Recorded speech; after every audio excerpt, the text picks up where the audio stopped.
begini Bu, saya ingin meminta waktunya Ibu sebentar. Saya akan mengambil pengalaman dari Ibu selaku kepala sekolah untuk bagaimana sih caranya Ibu dalam mengambil keputusan. Mungkin di sekolah ini ada beberapa kasus ya Bu yang perlu diambil satu keputusan. Ada ya Bu? Banyak ya. Oh, Yang kita hadapi di sini banyak. Terus kalau boleh tahu di kasus yang terjadi di sekolah ini satu saja boleh diceritakan? Itu adalah banyak ya semua warga sekolah, termasuk sekolah dan lingkungan. Ada banyak masalah dari siswa, dari guru-gurunya, kemudian orang-orang yang terlibat di dalamnya. Salah satunya kenyamanan anak-anak di sekolah setelah jam belajar ini. Di situ ada jam istirahat kan? Iya. Oke, di situ ada jam istirahat anak-anak. Pastinya yang tidak membawa bekal dari rumah tentunya jajan di kantin. Masalahnya sekolah kita tidak mempunyai kantin khusus, jadi yang ada orang-orang sekitar yang mencari nafkah hanya berjualan di sekolah itu aja. Setelah itu tidak ada, jadi kerjaannya hanya berjualan yang ada di sekolah itu sebagai kerjaannya. Masalahnya masalah di sekolah kita, luas sekolah kita itu tidak sebesar lahannya sedikit, jadi tatanan bangunan yang ada di sekolah seharusnya memang harus benar-benar efektif, jadi kita menggunakan sekolahnya terlihat bersih. Sedangkan orang yang diberi kesempatan untuk berjualan di sekolah itu masih terlihat belum menampakkan keindahan, dalam artian mengganggu keindahan sekolah. Kenapa? Mungkin letaknya yang kurang strategis. Yang kedua, juga jajanan yang dijual belikan di situ adalah sebagian besar jajanan tidak sesuai.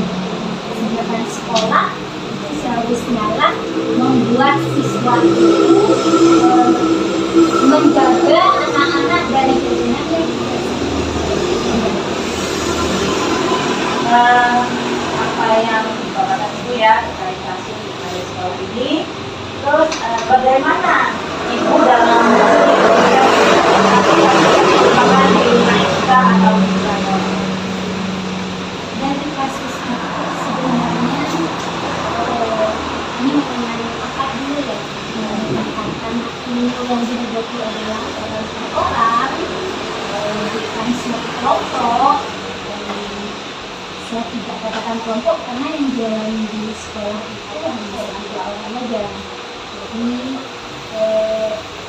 memang harus mencari akar masalahnya sudah ada ya, masalahnya sudah ada, kemudian kita kaji. Jadi sebenarnya di mana sih salahnya, di mana letak salahnya, di mana yang harus diperbaiki. Kalau seperti ini benar enggak, kalau seperti ini tepat enggak. Jadi kita dari masalah itu kita kaji, kemudian kita cari solusi agar menemukan penyelesaian yang tepat. Iya Ibu, selama ini bagaimana Ibu menjalankan pengambilan keputusan di sekolah, terutama untuk kasus di mana ada dua kepentingan yang sama-sama benar atau sama-sama mengandung nilai kebaikan? Tetap ya, masih fokus pada masalah yang tadi ya, cuma cara mengatasi ya, mengambil kebijakan itu. Kalau menurut saya itu kemudian tugas saya yang harus kita kasih setelah kita mengkaji permasalahan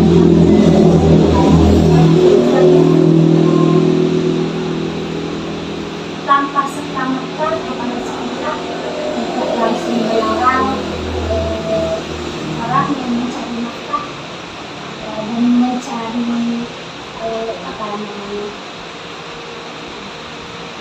mencari nafkah hanya yang ada di sekolah. Tidak serta-merta kepala sekolah langsung melarangnya, tapi kita harus melalui pendekatan, memberikan pemahaman, memberikan solusi. Misalnya solusinya karena sekolah tidak melarang, tapi memberikan tempat atau ruang yang menurut sekolah tempat itu masih tidak mengganggu kegiatan sekolah.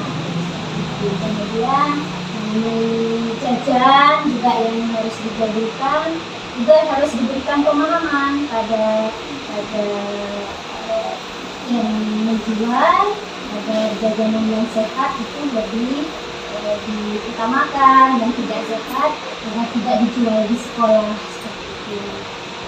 Berarti yang pertama ya pendekatan dulu, ya. Yang kedua pemahaman, ya. Kemudian yang ketiga baru memberikan solusi. Ya, intinya tetap secara kekeluargaan itu lebih menuntut. Lepas dari masalah yang tadi, langkah-langkah atau prosedur seperti apa yang biasa Ibu lakukan dalam membuat kursus? Langkah-langkahnya ya, berarti masih berbuat. Menurut saya itu tetap seperti langkah sebelumnya. Setelah kita menemukan permasalahan seperti itu, kita tetap dengan cara pendekatan, artinya secara kekeluargaan. Kalau kita bisa memahami keadaan mereka dan mereka juga memahami apa yang sekolah maksud, setelah menemukan titik temu, insya Allah itu akan lebih mudah dalam penyelesaiannya. Intinya tetap kerjasama yang erat, kemudian sistem pendekatan dan kekeluargaan itu merupakan jalan yang paling nyaman dan paling aman. Bagus sekali. Hal apa Bu yang selama ini dianggap efektif dalam mengambil keputusan dalam sebuah kasus di rumah kita? Apa yang paling efektif?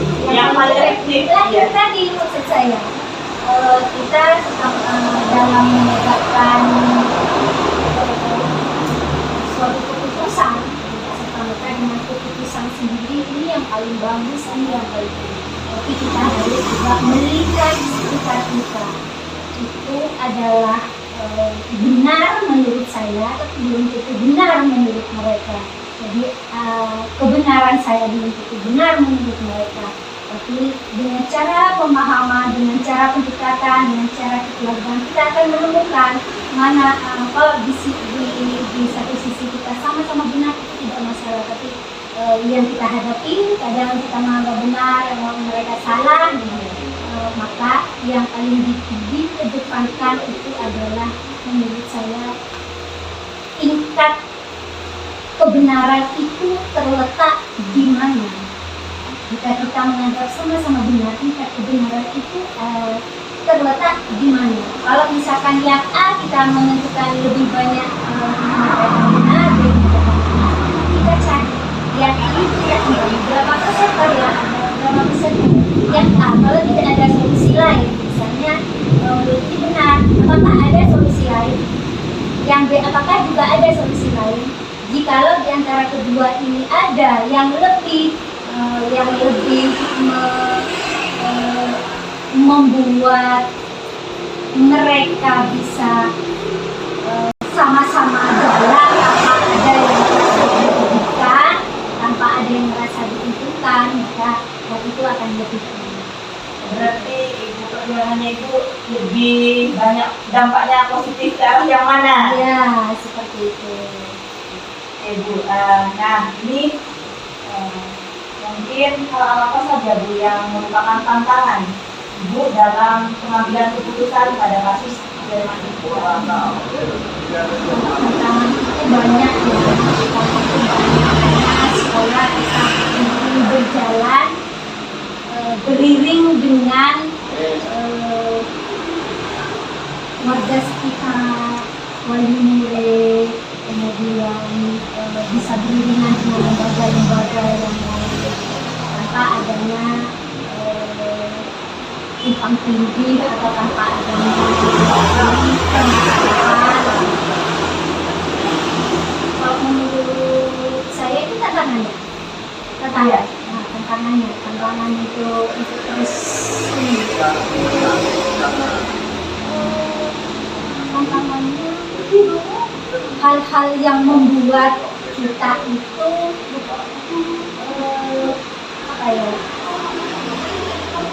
menganggap apa yang kita kerjakan itu dianggapnya salah. Tapi hal yang tadi bilangnya hal yang tadi tantangannya kalau kita lakukan menurut saya benar, menurut mereka tantangannya seperti itu. Jadi kalau menurut saya itu kembali kepada mindset kita masing-masing. Jadi kalau kita dengan warga sekitar, dengan kita sama-sama berpikir positif, maka itu akan lebih baik. Luar biasa. Nah ini Bu, apakah Ibu ketika dihadapkan oleh suatu masalah atau kasus gitu ya yang ada di sekolah, dalam menyelesaikannya kasus, apakah menyelesaikan di tempat atau memiliki sebuah jadwal untuk menyelesaikannya? Sekarang kembali pada permasalahan yang tadi.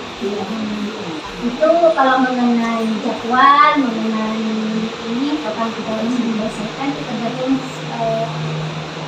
tergantung kasus yang ada. Apakah kasus itu segera dilaksanakan, maka jika disegerakan bisa saja lakukan. Tapi kalau menuntut pada moral ya, terutama moral, itu butuh waktu. Karena ini adalah manusia, yang dihadapi adalah manusia, dan kita sama manusia memang selainnya memang hidup bersosial ya, hidup bersosial di mana kita harus hidup saling menghargai, menghormati. Maka untuk hal-hal kasus yang seperti sudah saya ceritakan tadi itu tidak serta-merta bisa diselesaikan dalam sekaligus. Itu butuh waktu Dan masanya gitu ya. tergantung masalah. Nah ini yang terakhir, apakah ada seseorang atau faktor-faktor yang selama ini mempermudah atau membantu Ibu dalam mengambil keputusan dalam kasus Di sekolah kita hidup berdampingan dengan guru-guru, dengan tenaga pendidik ya, yang di sekolah, kepala sekolah, guru-guru. Dan di situ sekolah ini sudah terbentuk kekeluargaannya begitu erat, dan kita bersama-sama menyelesaikan masalah, kita saling sharing itu secara bersama. Saya rasakan sekolah ini memang benar-benar kekeluargaan kita erat sekali. Di situ kita bisa saling sharing dalam sekolah. Kemudian pada akhirnya sekolah juga punya pengawas. Jadi tentunya kepala sekolah, saya juga sering komunikasi juga dengan pengawas yang bisa mengarahkan akan dibawa kemana. Terima kasih ya Bu, penjelasan yang luar biasa, sudah berbagi pengalaman bagaimana Ibu dalam mengambil keputusan. Lagi terima kasih.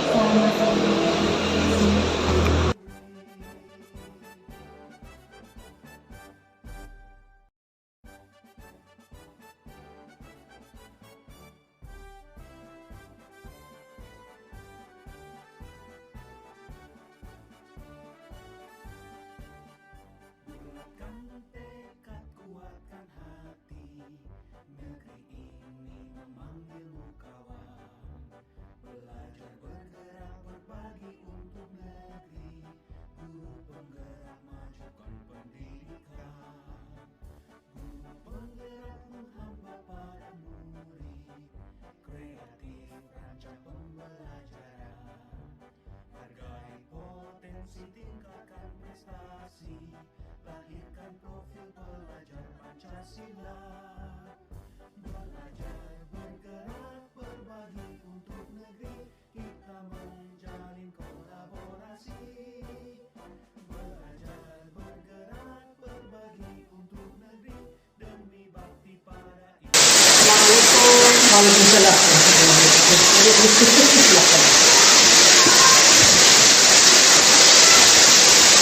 Gimana kabarnya Pak hari ini? Alhamdulillah. Ya, mohon izin minta waktunya sebentar. Saya ini akan mewawancarai Bapak terkait bagaimana Bapak dalam mengambil keputusan sebagai kepala sekolah tentunya. Sudah berapa tahun Pak Rudi jadi kepala sekolah? Saya baru memasuki pada tahun keempat. Tentunya sudah banyak ya pengalaman-pengalaman yang didapat ini Pak. Yang disampaikan Jadi kepala sekolah.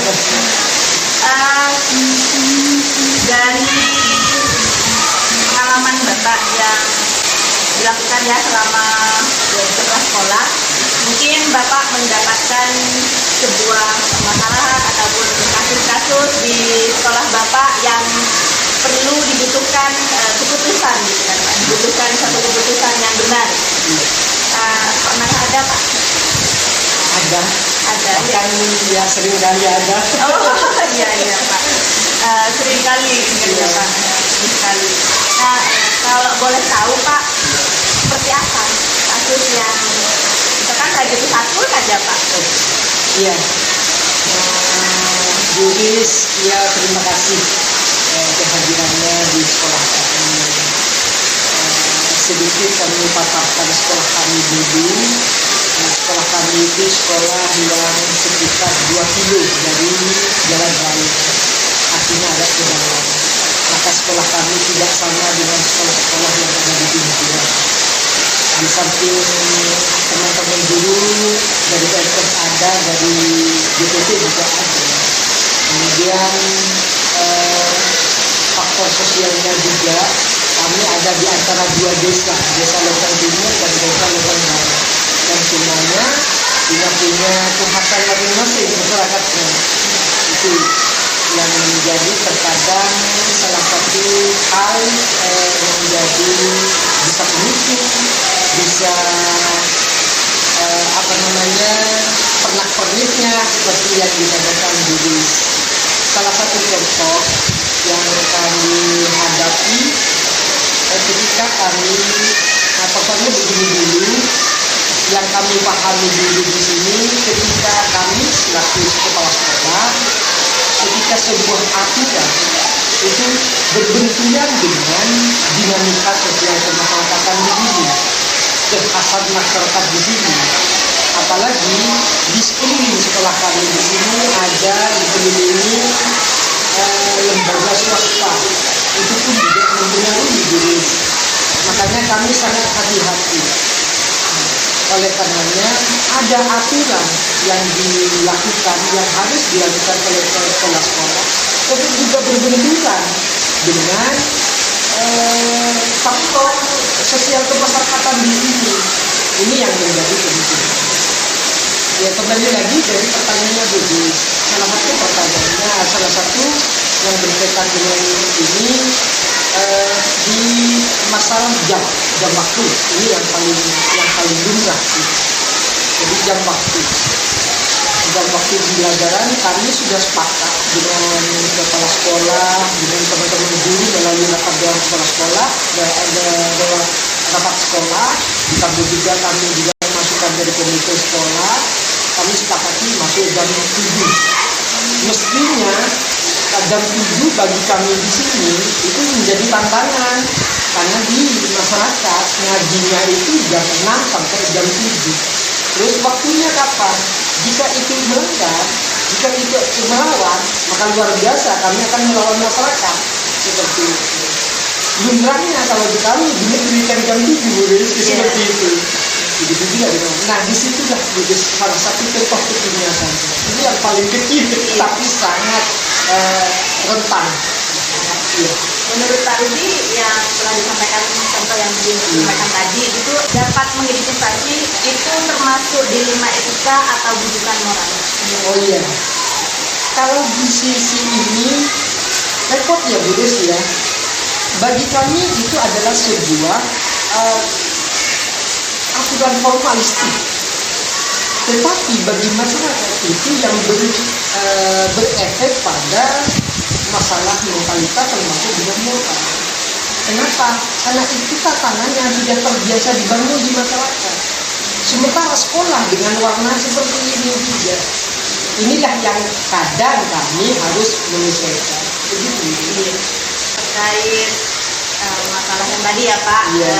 bagaimana Pak Rudi ini mengambil keputusan? Ini terutama dianggap sama-sama benar kan, Iya, begitu Pak? iya. Iya. Dan juga di dalamnya sama-sama mengandung nilai kebajikan. Nah, bagaimana caranya dalam mengambil keputusan? Ini yang perlu kita anukan sendiri. Nah begini, pijakan-pijakan ini kami juga menjadikan pijakan untuk setiap hal-hal yang berkaitan dengan sama benturan-benturan seperti itu juga ada. Maka ini yang jadikan pijakan. Apa yang jadikan pijakan saya? Apapun itu kami sebagai kepala sekolah kami itu bagi dulu. Karena prinsip kami sekolah dengan masyarakat itu peranan yang sangat penting. Kalau di atas itu adalah sebuah tuntutan formal bagi kami. Tapi masyarakat karena itu adalah objeknya, maka kami harus tunduk. Kami harus membuka diri. Kami harus open komunikasi. Kami harus juga dapat masukan dan semacamnya. Begitu juga pendekatan kami. Jadi pendekatan kultural itu yang paling kami utamakan. Seperti itu. Nah, itu sudah dijelaskan ya secara gamblang sama Pak Rudi. Mungkin ada langkah-langkah atau prosedur seperti apa yang menurut Pak Rudi paling efektif gitu kan dalam mengambil keputusan. Iya. Nah, sekali lagi saya garis bawahi dulu, ketika apakah selalu kita ikuti masyarakat? Tidak. Bagaimanapun juga sesekali masyarakat harus mengikuti kita. Artinya sekolah tidak mau tunduk patuh pada sekolah, pada masyarakat. Tetapi bukan berarti masyarakat, sekolah bukan berarti menutup diri terhadap masukan dari masyarakat. Saya ingin membangun dinamisasi komunikasi yang enak. Jadi kami dengan masyarakat, terutama masyarakat orang tua, itu yang harus kami bangun dulu, sehingga kami tidak merasa, masyarakat tidak merasa didikte oleh kami dan kami pun tidak merasa didikte, sehingga kita punya perasaan yang sama. Itu yang dilakukan. Itu. Kemudian apa yang dilakukan yang seperti yang ditanyakan? Pertama, kami ada kegiatan internal. Kegiatan internalnya ini kami mencoba dengan teman-teman guru itu melalui rapat sekolah, bagaimana teman-teman itu membuka diri dengan terbuka. Sebagaimana yang kami lakukan kemarin-kemarin, ada program guru kunjung. Jadi teman-teman ini kami jual keluar ke masyarakat. Kami tampakkan untuk ada hubungan emosional dengan masyarakat. Karena masyarakat Buris ada yang positif, ada yang negatif, ada yang represif, ada yang macam-macam. Maka kami buka itu dulu. Itu yang salah satunya yang internal kegiatan internal yang dari kepala sekolah. Kami punya kegiatan anjang sana, itu biasa. Dan itu kami lakukan apakah itu sore hari, malam hari, terutama malam hari Bu Des, kepada guru ngaji, pada pimpinan pondok, pada pimpinan musola, pada madrasah dunia, pada madrasah ibtidaiyah, kami buka diri semuanya. Nah, seperti itu. Kalau yang internal, kalau eksternalnya kami terus membuka komunikasi kemudian selalu minta masukan dari para komite. Sekaligus kami melakukan revitalisasi komite sekolah yang melibatkan dari guru ngaji, guys. Guru ngaji, tokoh masyarakat, tokoh desa yang perangkat desa, itu kami masukkan, termasuk tokoh badin. Tokoh hitam katanya orang sini. Kenapa? Biar sama-sama merasa dipeluk. Satu lagi untuk yang kedua, kami lebih mengutamakan pendekatan kultur. Seperti itu. Iya. Pak Rudi sudah menjelaskan langkah-langkah yang begitu luar biasa. Kemudian ini Pak, dalam pengambilan keputusan mungkin ada tantangan.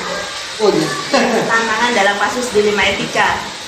Kalau tantangan itu pasti ada, guys. Tetapi kami pilih saja dulu. Ada tantangan yang dari sama-sama eksternalnya. Yang eksternalnya dulu. Tantangan eksternal itu yang pertama tantangan dari birokrasi, kedinasan dari kami sendiri. Kalau dari kedinasan aturannya seperti ini. Kemudian yang dari masyarakat seperti ini. Kami ada di tengah-tengah. Mana yang harus kami kedepankan? Makanya kami terkadang perlu dengan Bapak pengawas. Pak, aturannya seperti ini Pak. Mohon Pak, biar ada kesinambungan dengan masyarakat. Siapa yang akan lebih mengerti ini? Kalau pengawas mungkin akan lebih mengerti. Tapi masyarakat kan majemuk.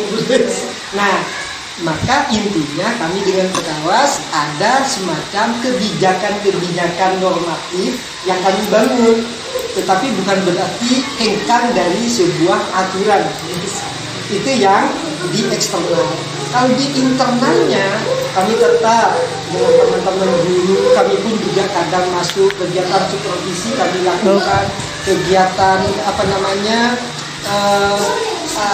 pendampingan bantuan. Kadang-kadang kami bantu ke guru kelas yang memang punya kurang di bagian materi ini, dan kami open kadang-kadang antar teman-teman guru ketika di istirahat. Bahkan alhamdulillah dengan adanya sistem absen online ini, ketika anak-anak pulang kami masih baur di sini. Nah itulah yang dibangun. Seperti ini. Pak, tadi kan Pak Rudi mencontohkan kasus dilema gitu ya. Apakah Pak Rudi langsung menyelesaikan masalah tersebut di tempat atau masih butuh jadwal dalam menyelesaikan? Itu waktu gitu Pak. Itu tergantung. Ada yang tidak sekaligus seperti itu. Kenapa? Karena ini berkaitan dengan emosional. Tetapi yang berkaitan dengan sebuah kegiatan apa dan itu biasanya rata-rata sudah dead, sudah lanjut. Berarti tuntas di saat itu juga. Yang perlu diarifkan di masalah kegiatan yang mengubahnya itu, guys. Maka kami perlu ada kegiatan berkala dulu. Jadi ada langkah-langkah, perlu waktu. Dan itu step by step. Dan alhamdulillah sekarang kami dari pihak madrasah diniyah, madrasah ibtidaiyah, kemudian lembaga yang di bawah naungan Dikbud seperti sekolah terpadu itu, kami sudah nyambung sekarang. Seperti itu. Wah, luar biasa ini Pak Rudi. Mungkin ini pertanyaan terakhir Pak, apakah atau adakah seseorang atau faktor-faktor yang selama ini mempermudah atau membantu Bapak ya dalam mengambil keputusan? Yang paling nyata sekali itu adalah kekuatan dari teman-teman. Bagi kami kepala sekolah apa sih artinya seorang kepala sekolah tanpa ada dukungan moral, spirit dan semacamnya dari teman-teman, itu yang menjadi jamu yang paling kuat bagi kami. Kemudian yang kedua, tokoh masyarakat. Tokoh masyarakat komite, hanya ketua komitenya saja yang dianggap sepuh. Dan siapa orang-orang yang terpandang di daerah kami, daerah barat, daerah timur dan semacamnya.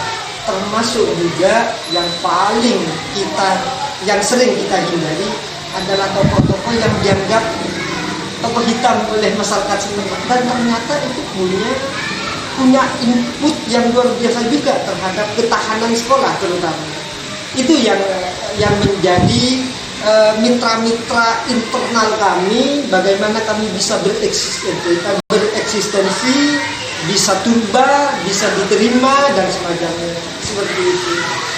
Terima kasih Pak atas waktunya, penjelasannya yang luar biasa. Ini merupakan pengalaman yang berharga buat saya karena saya bisa mendapatkan ilmu yang luar biasa dari Pak Rudi ya. Mungkin ada lagi Bu Ris. Iya.